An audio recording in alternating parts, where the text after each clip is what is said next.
Hello everyone! Welcome back sa channel ko. Text Nation po. Medyo matagal tayong nawala kasi nga busy ang lola. Dito po pakita namin sa inyo, nadaan kami dito sa may bandang Kabangan, Kamalig. Papunta kami sa school. Ayan, malapit na po tayo dito sa Salvacion.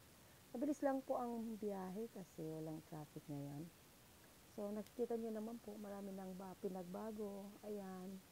Ito na ang mga business establishments. Yan sa tabi may Toyota cars. Tapat niyan po mayroong bago. Ayan, na medyo malaki. Sa kabila, Geely cars naman po yan. Tuloy-tuloy lang ang biyahe kasi maaliwalas ang panahon ngayon. Pag naulan, usually matraffic. Rumadyo tayo sa ulan. So, dito naman malapit na tayo sa Daraga Community College. Nandiyan na po ang Daraga Community College. Tapos, sa kabila naman yan, medyo may dadaanan ng konti, Malabog High School. So, ayan guys, nakikita nyo, ang dami na rin bago dito. Mabilis lang ang biyahe, hindi ko to pinutol kasi para dire-diretso, titingnan natin kung ilang minuto tayo hanggang makarating tayo sa may Busay. So, dito part po ito ng Malabog, dito sa lower part ng Malabog. Ayan, meron din dyan Suzuki, meron din po rin Suzuki cars. Ayan, dire-diretso lang po. Maganda naman ang lugar natin dito sa Bicol, nakikita nyo po. Natuwa lang ako kasi walang masyadong traffic ngayon. Usually matraffic kasi pag naulan. Pero ngayon maaliwalas, kaya naisipan kong mag-video para ma-share ko naman sa inyo. So, ito malapit na tayo sa may Sili. Paliko na po tayo. Kaliko na pala tayo. Kaliko na tayo sa may Sili. So, Malabog na po ito. Dire-diretso lang. So, ito yung usual na daan. Pero may mga nilakihan na po ang kalsada dyan. Medyo, yung mga sides niya, dinagdagan na po siya. Marami na construction na ginawa. Kaya, itong usual na nasa gitna na 2 lane, yung mga nasa gilid po, mga dagdag na po yan ang mga nagawa. Through the years. So, dito tayo sa may mga paliko-liko sa Malabog. Alam niyo naman na ang Malabog is medyo bundukin. So, kaya may lower, may upper part. So, ayan. Dire-diretso lang. Paglabas natin dyan, malapit na tayo sa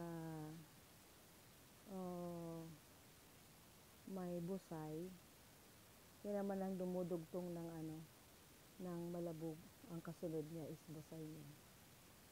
So, dito, usual pa rin, pero nakita niyo yung mga bahay, halos na pintuan na yung mga malalaking bahay dyan, halos pintuan na nasa kalye. Kasi nga, nilakihan na ng gusto yung kalsada. Dahil nga, dumadami ang masasakyan. So, yan, medyo malapit na po tayo, papasok na tayo sa may Busay. So, dito makikita nyo, may madadaanan tayo dito ang McDonald's. May McDonald's na dito, malaking isang branch. Kaya hindi na kailangan makipagsiksikan pa papuntang Albay at Legazpi. Kasi meron na po din dito sa Busay. Yan, Busay na po yan. Nandyan pa rin yung mga nagtitinda ng mga halaman sa mga tabi, nakikita nyo po. Maganda dito sa atin, may mga kahoy, kaya may mga green. Ayan.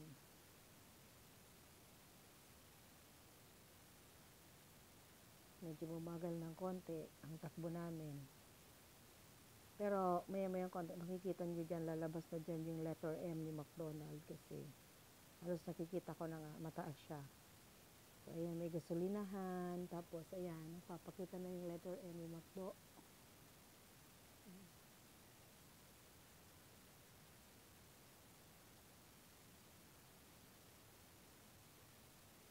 Ayan ang McDonald's. Adaanan natin ang McDonald's na. Dito yan sa may Busay. May mga hotels na rin dyan, maliliit nga lang. Tapos yung sentro ng Busay, magugulat kayo ang dami ng businesses, tabi-tabi kabilaan. So ito part na ito talaga ng sentro ng Busay po. So, ayan guys, dito na tayo sa sentro ng Busay. Hanggang dito lang po ang video namin. Thank you so much sa pag-watch. Pasensya na, medyo matagal po akong hindi nakapag-upload kasi po na-busy ako masyado. Thank you so much guys. God bless.